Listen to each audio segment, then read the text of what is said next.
बिस्मिल्लाहिर्रहमानिर्रहीम। हमारे पास 3 सेंटेंसेस लिखे हुए हैं। टीचर टाट अ लेसन, उस्ताद ने सबक पढ़ाया। शी वेंट, वो चली गई। और स्टॉप, रुक जाओ।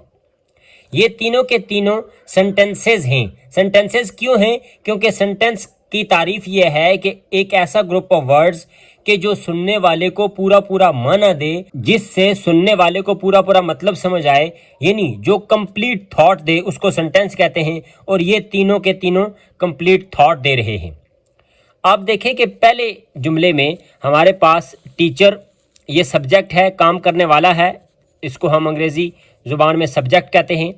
टॉट, पढ़ाया, पढ़ाना चूँकि काम है और काम को हम अंग्रेज़ी ज़ुबान में वर्ब कहते हैं। और अ लेसन, इसको हम कहते हैं ऑब्जेक्ट।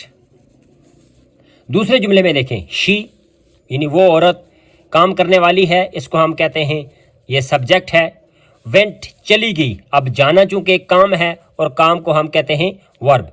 तीसरे जुमले में देखें, स्टॉप, स्टॉप का मतलब होता है रुक जाना, रुकना एक काम है, इसलिए ये हमारे पास वर्ब है।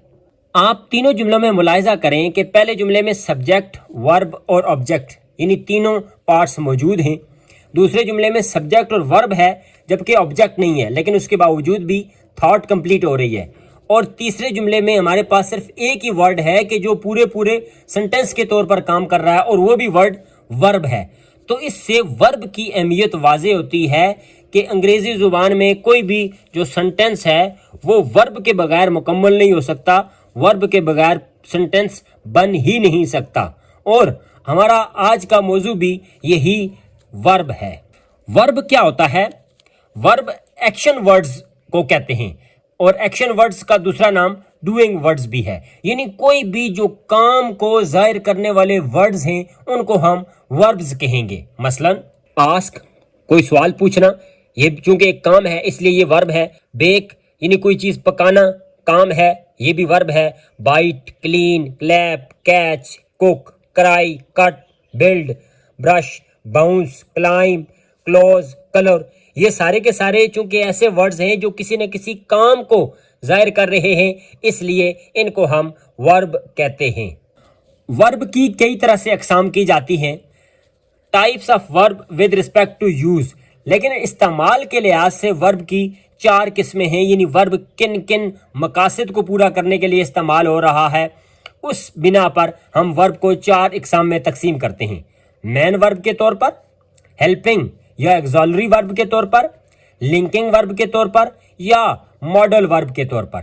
हम मेन वर्ब को देखते हैं कि मेन वर्ब क्या होता है। मेन वर्ब एक ऐसा वर्ड होता है जो शोज एक्शन, जो किसी भी काम को जाहिर करता है। मसलन ही प्लेज क्रिकेट, वो क्रिकेट खेलता है। यहां पर आप देखें कि ही सब्जेक्ट है, प्लेज वर्ब है और क्रिकेट हमारे पास ऑब्जेक्ट है। अब क्योंकि जो ही काम करता है वो खेलने वाला काम करता है, इसलिए प्लेज मेन वर्ब के तौर पर यहां इस्तेमाल हुआ है। दे इंजॉयड अ लॉट, उन्होंने खूब मजे किए। दे सब्जेक्ट है, इंजॉयड जो उन्होंने काम किया, लुत्फ उठाया, मजे किए, वो चूंकि काम है इसलिए ये यहां पर मेन वर्ब के तौर पर इस्तेमाल हुआ है। दूसरी किस्म है हमारे पास हेल्पिंग वर्ब, और हेल्पिंग वर्ब का दूसरा नाम है एक्सॉलरी वर्ब्स। एक्सॉलरी वर्ब क्या होते हैं? ये टेंस को शो करते हैं या मूड को शो करते हैं।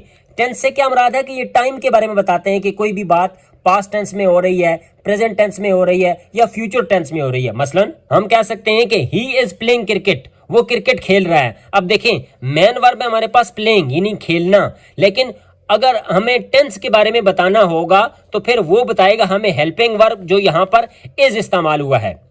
They will enjoy a lot, वो खूब इंजॉय करेंगे, खूब मजे करेंगे। अब यहां देखें मेन वर्ब के तौर पर इस्तेमाल हुआ है इंजॉय, लेकिन इंजॉय का जमाना बताने के लिए कि वो इंजॉय कब कब करेगा, प्रेजेंट में, पास्ट में या फ्यूचर में करेगा, तो ये हेल्पिंग वर्ब बताएगा यानी विल बताएगा। आप यहां पर एक चीज नोट करें कि जो हेल्पिंग वर्ब होते हैं या एक्सॉलरी वर्ब्स होते हैं वो हमेशा मेन वर्ब के साथ ही आते हैं। एक्सॉलरी वर्ब्स या हेल्पिंग वर्ब्स मेन वर्ब के अलावा नहीं आ सकते। तीसरी किस्म है हमारे पास लिंकिंग वर्ब्स की। लिंकिंग वर्ब क्या करते हैं? ये किसी भी सेंटेंस में जो सब्जेक्ट होता है उसका ताल्लुक अगले जुमले के साथ बनाते हैं, यानी लिंक करते हैं, ब्रिज का काम करते हैं। और ये बताते क्या हैं? ये वर्ब की स्टेट के बारे में बताते हैं या उसकी कंडीशन के बारे में बताते हैं। मसलन ही इज सैड, वो उदास है। अब देखें, ही हमारे पास सब्जेक्ट है और सैड ये उसकी कैफियत है, ये उसकी कंडीशन है जो कि बता रहा है linking verb is. The man worked all day and look tired. आदमी दिन भर काम करता रहा और थका हुआ दिखाई दे रहा था। अब यहां पर लुक्ड ये क्या कर रहा है कि उसकी स्टेट बता रहा है कि अभी वो किस हालत में है। जाहिर है जब वो सारा दिन काम करता रहा है तो अब उसकी हालत जो है वो लुक्ड के जरिए बताई जा रही है, तो इसकी स्टेट बता रहा है हमारे पास वर्ड लुक, इसलिए ये लिंकिंग वर्ब होगा। चौथी किस्म का वर्ब है मॉडल वर्ब। मॉडल वर्ब कौन सा होता है? ये ऐसा वर्ब होता है जो किसी भी जुमले में पॉसिबिलिटी बताता है, परमिशन के बारे में बताता है, किसी भी चीज की एबिलिटी बताता है। You can do this. अब यहां पर देखें हमारे पास सब्जेक्ट की एबिलिटी बता रहा है एक वर्ड कैन, कि हाँ तुम ये काम कर सकते हो। तो ये जो हमारे पास लफ्ज इस्तेमाल हुआ है कैन, ये मॉडल वर्ब है। इट में रेन टुडे, हो सकता है आज बारिश हो या शायद आज बारिश हो। ये जो लफ्ज मे है, ये मे ये पॉसिबिलिटी को बता रहा है कि चांसेस हैं बारिश होने के, इसलिए पॉसिबिलिटी को शो करने वाला ये लफ्ज मे, ये मॉडल वर्ब है। हमारे पास हेल्पिंग वर्ब्स के तौर पर जो आम इस्तेमाल होने वाले मशहूर अल्फाज हैं, उनमें am, is, are, was, were, did, shall, will, has, have और हैड हैं। लिंकिंग वर्ब्स के तौर पर जो आम तौर पर अल्फाज इस्तेमाल होते हैं, उनमें is, am, are, was, were, being, been, look, seem, appear, feel, taste, smell, sound, become, grow, remain और स्टे वगैरह, और इसके अलावा भी बहुत से लिंकिंग वर्ब्स हो सकते हैं। मॉडल वर्ब्स में हमारे पास जो इस्तेमाल होते हैं कैन, ये एबिलिटी को शो करता है, और कुड ये दूसरी फॉर्म है इसकी, मे पॉसिबिलिटी को शो करता है, इसकी दूसरी फॉर्म माइट है, shall, should, will, would, must, ought वगैरह। मेन वर्ब्स बहुत ज़्यादा हैं अंग्रेजी ज़ुबान में, क्योंकि काम बहुत ज़्यादा हैं, जितने काम हैं उतने ही मेन वर्ब्स हैं। ईट, ड्रिंक, टीच, गो, स्लीप, प्ले, सी, वॉक, राइट, कम एट्सेट्रा, और बहुत सारे एक्शन वर्ड्स जितने भी हैं वो सारे के सारे मेन वर्ब्स के तौर पर इस्तेमाल हो सकते हैं। वर्ब की फॉर्म्स भी होती हैं, और वर्ब की कितनी फॉर्म्स होती हैं? वर्ब्स की 4 फॉर्म होती हैं। पहली फॉर्म को हम कहते हैं प्रेजेंट फॉर्म, दूसरी को पास्ट फॉर्म, तीसरी को पास्ट पार्टिसिपल फॉर्म, और चौथी को हम कहते हैं प्रेजेंट पार्टिसिपल फॉर्म। जैसे हमारे पास एक वर्ब है गो, प्रेजेंट फॉर्म है, पास्ट इसकी हो जाएगी वेंट, पास्ट पार्टिसिपल गॉन, और present participle going. Grow, grew, grown, growing. Speak, spoke, spoken, speaking. अब यहां पर देख रहे हैं कि पहली से दूसरी, और फिर दूसरी से तीसरी, और तीसरी से चौथी, ये 4 मुख्तलिफ तरह की वर्ब की फॉर्म्स हैं। अब यहाँ नीचे जो हमारे पास वर्ब्स दिए हुए हैं उनकी फॉर्म्स को देखें। Love, loved, loved, loving. Show, showed, showed, showing. Look, looked, looked, looking. यहां पर आप देख रहे हैं कि दूसरी और तीसरी जो फॉर्म ऑफ वर्ब है वो सेम है। इन्हीं फॉर्म ऑफ वर्ब्स की बिना पर हम वर्ब को 2 अकसाम में मजीद डिवाइड करते हैं, जिनको हम कहते हैं रेगुलर वर्ब्स और इर्रेगुलर वर्ब्स। रेगुलर वर्ब्स ऐसे वर्ब्स होते हैं कि जिसमें हम पहली फॉर्म से दूसरी बनाने के लिए वर्ब के आखिर में ईडी या डी का इजाफा करते हैं, जैसे लव से लव्ड, और फिर दूसरी और तीसरी फॉर्म रेगुलर में एक जैसी होती है, लव से लव्ड और लव्ड दूसरी और तीसरी फॉर्म बराबर हैं। शो से शोड, शोड ईडी का इजाफा हुआ। लुक से लुक्ड, लुक्ड। इसको हम कहते हैं रेगुलर वर्ब्स। और आप पहली अगर 3 एग्जांपल्स को देखें तो यहां पर पहली से दूसरी बनाने के लिए और दूसरी से तीसरी बनाने के लिए कोई फार्मूला नहीं है, यानी ऐसे वर्ब्स के जिनकी पहली, दूसरी, तीसरी फॉर्म्स मुख्तलिफ होती हैं उनको हम कहते हैं irregular verbs. Regular and irregular verbs. The difference between a regular and irregular verb is the formation of the simple past and past participle. Regular verbs are dependably consistent. The simple past ends in ed as does the past participle. इसका भी वही मतलब है कि regular verbs वो होते हैं कि जिसमें सिंपल पास्ट और पास्ट पार्टिसिपल यानी दूसरी और तीसरी फॉर्म एक जैसी होती हैं, और वो कैसे बनाई जाती हैं? सिंपल प्रेजेंट यानी पहली फॉर्म के आखिर में डी या ईडी का इजाफा करके। मसलन लाफ हमारे पास सिंपल प्रेजेंट है, सिंपल पास्ट ईडी का इजाफा हुआ लाफ्ड, पास्ट पार्टिसिपल भी लाफ्ड और प्रेजेंट पार्टिसिपल लाफिंग आईएनजी का इजाफा हो रहा है। Start started started starting, wash washed washed washing, wink winked winked winking, jumps jumped jumped और जंपिंग। यहां पर देख रहे हैं कि पहली से दूसरी और तीसरी फॉर्म बनाने के लिए डी या ईडी का इजाफा हो रहा है। जबकि इर्रेगुलर वर्ब्स में क्या होता है, in contrast the simple past and past participle of irregular verbs can and in a variety of ways. यानी उसका कोई फार्मूला नहीं है, कोई बाकायदा पैटर्न नहीं है कि पहली से दूसरी और दूसरी से तीसरी कैसे बनानी है, with absolutely no consistent pattern. इनका कोई पैटर्न नहीं है। मसलन ड्राइव ड्रोव ड्रिवन ड्राइविंग, चारों फॉर्म्स मुख्तलिफ हैं। Feel felt felt feeling, put put put putting, swim swam swum swimming. Verb की हम एक और तरह से भी क्लासिफिकेशन करते हैं, ट्रांजिटिव वर्ब्स और इनट्रांजिटिव वर्ब्स। ट्रांजिटिव वर्ब्स कौन से होते हैं? Transitive verbs require and object to complete their meaning. Transitive verbs ऐसे वर्ब्स होते हैं कि जिनको अपना माना पूरा करने के लिए किसी न किसी ऑब्जेक्ट की जरूरत होती है। मतलब ये है कि इसमें सब्जेक्ट के बाद ट्रांजिटिव वर्ब आएगा और उसके बाद कोई ऑब्जेक्ट आएगा। जबकि इसके मुकाबले में इनट्रांजिटिव वर्ब्स ऐसे वर्ब्स होंगे कि जो intransitive verbs don't require an object, जिनको अपना मतलब पूरा करने के लिए, कंप्लीट थॉट के लिए ऑब्जेक्ट की जरूरत नहीं होगी। मसलन द बर्ड्स सेंग। अब बर्ड्स हमारे पास सब्जेक्ट है और उसके बाद सेंग वर्ब आया है और इसको अपना जुमला मुकम्मल करने के लिए, अपना माना मुकम्मल करने के लिए ऑब्जेक्ट की जरूरत नहीं है, इसलिए ये इनट्रांजिटिव है। I sleep. अब यहां देखें, आई सब्जेक्ट है और स्लीप हमारे पास वर्ब है और इसको आगे ऑब्जेक्ट की जरूरत नहीं है, इसलिए ये इनट्रांजिटिव है। He spoke loudly.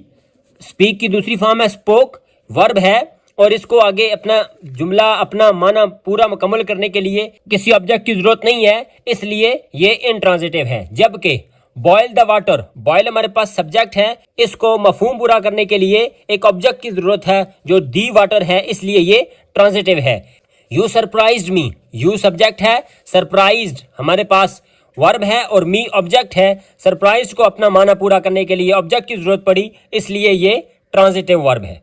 वर्ब को हम फाइनाइट वर्ब और नॉन फाइनाइट वर्ब के क्लासिफिकेशन के तौर पर भी डिवाइड करते हैं। फाइनाइट वर्ब और नॉन फाइनाइट वर्ब कौन से होते हैं?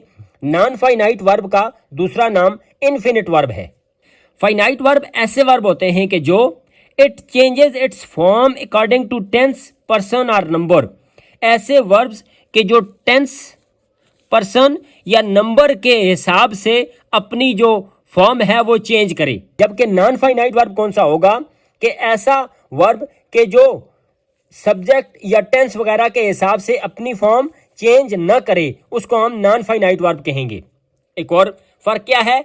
It is limited by the subject and tense. वही बात है कि सब्जेक्ट और टेंस की तब्दीली से फाइनाइट वर्ब चेंज हो जाएगा, जबकि नॉन फाइनाइट ये नॉन लिमिटेड है, अनलिमिटेड है, इसका कोई फर्क नहीं पड़ता कि सब्जेक्ट कौन सा है, टेंस कौन सा है, नॉन फाइनाइट वर्ब एक जैसा रहेगा। Every man clause must have it. जो भी मैन क्लॉज होगी उसमें फाइनाइट वर्ब लाजमी हिस्सा होगा, जबकि इट टाइप्स आर, जबकि जो नॉन फाइनाइट वर्ब्स हैं उसकी बहुत सी अकसाम है। मसलन इन्फिनेटिव्स इसकी एक किस्म है, जेरेंड भी एक इसी की एक किस्म है, पार्टिसिपल भी नॉन फाइनाइट वर्ब की एक किस्म है। हम एग्जाम्पल से दोनों की फर्क को समझते हैं। शी प्लेज क्रिकेट, वो क्रिकेट खेलती है। अब यहाँ देखें, जब हमारे पास सिंगुलर सब्जेक्ट है और पहली फॉर्म के साथ हमने एस का इजाफा कर दिया है, यानी प्ले से ये प्लेज हो गया। दे प्ले क्रिकेट, जब ये सब्जेक्ट हमारे पास प्लूरल आ गया तो एस जो इजाफी हमने एस लगाया हुआ था वो खत्म हो गया। ही प्लेड क्रिकेट, यहां पर देखें कि जब हमने टेंस चेंज किया तो इसने अपनी वर्ब ने अपनी फॉर्म भी चेंज कर ली, प्लेज और प्ले से प्लेड हो गया। जबकि दूसरी तरफ हम देखते हैं I like to read, you like to read, they like to read. अब यहां पर देखें सब्जेक्ट चेंज हुआ, आई यू दे, और हमने जब वर्ब चेंज किया तब भी हमारे पास जो नॉन फाइनाइट वर्ब था उस पर कोई तब्दीली नहीं हुई, वो टू रीड का टू रीड ही रहा। I enjoy reading, reading reading ही रहेगा, चाहे वर्ब कौन सा हो या चाहे सब्जेक्ट कौन सा हो। ही इज गोइंग, आप सब्जेक्ट को चेंज करें, वर्ब को चेंज करें, तब भी गोइंग गोइंग ही रहेगा, इसलिए कि ये नॉन फाइनाइट वर्ब है। नॉन फाइनाइट वर्ब की एक किस्म है इन्फिनेटिव। इन्फिनेटिव क्या होता है? An infinitive is a verb form that can be used as a noun, an adjective और an adverb.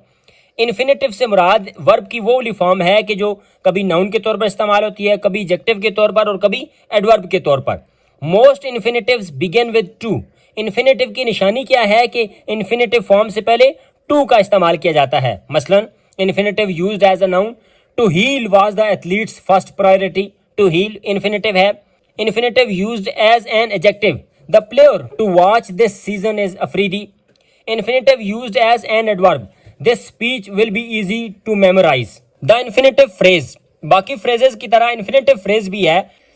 An infinitive phrase consists of an infinitive together with its modifiers and complements.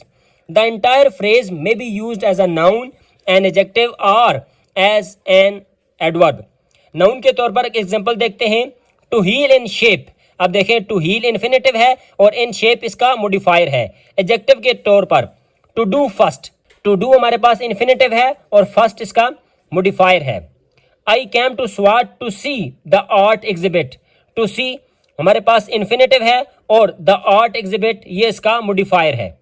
Non finite verb की एक किस्म gerund है। Gerund क्या होता है? Gerund is a verb plus ING form used as a noun.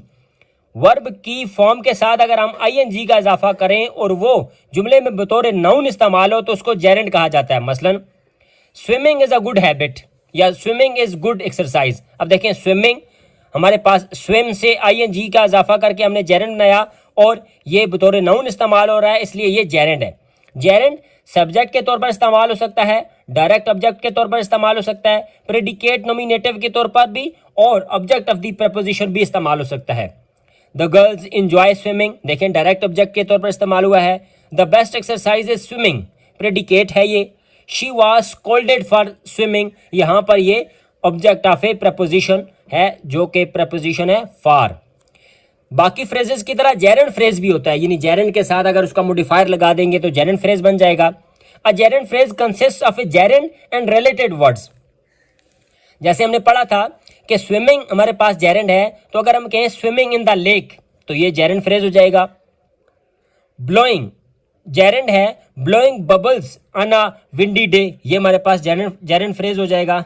जैसे पहले हमने पढ़ा कि नाउन फ्रेज होता है, एडजेक्टिव फ्रेज होता है, जेरेंड फ्रेज है, इन्फिनेटिव फ्रेज है, ऐसे ही वर्ब फ्रेज भी होता है जिसको हम फ्रेजल वर्ब्स कहते हैं। अब phrasal verb is a combination of a word. और कौन कौन से वर्ड्स हो सकते हैं? वर्ब और वर्ब के बाद कोई प्रपोजिशन हो सकती है या वर्ब के बाद कोई एडवर्ब हो सकता है। और ये जो ग्रुप ऑफ वर्ड हमारे पास बनेगा ये अपने हकीकी मानों में इस्तेमाल नहीं होगा बल्कि ये मजाजी मानों में इस्तेमाल होगा, उसको हम कहेंगे phrasal verb. That when used together usually take on a different meaning to that of the original verb. For example, goes हमारे पास एक वर्ब है जिसका मतलब होता है move, as in the train goes west. But when you add the word out with it, यानी जब हो जाएगा go out तो फिर क्या हो जाता है? the meaning changes. For example, goes out इसका मतलब क्या होता है? the light goes out, बिजली चली गई। अब चले जाने को फिर go out हम कहेंगे। इसी तरह break plus down break down, check plus in check in, put plus on put on. हमें कहा गया है कि match the phrasal verbs with their meanings.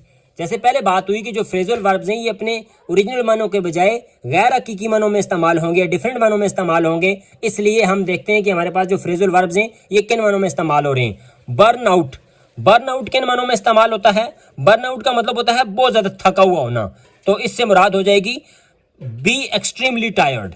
Call of, call of का मतलब क्या होता है? कॉल ऑफ का मतलब होता है किसी भी चीज को कैंसिल कर देना, खत्म कर देना। कैरी आउट, कैरी आउट का मतलब होता है कोई भी काम करना, यानी do a particular piece of work और रिसर्च